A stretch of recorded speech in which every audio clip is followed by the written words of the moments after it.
is 9th of February 2026, day number 40 out of 365.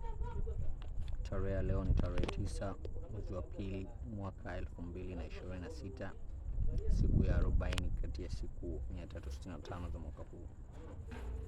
Na leo nilijaribu kuwa mzalishaji. I tried to be productive as the plan, and I came up with this.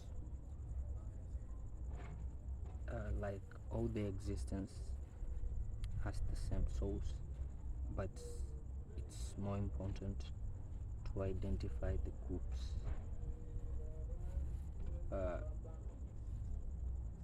Uwepo wote una asili moja, lakini ni vizuri kutambua makundi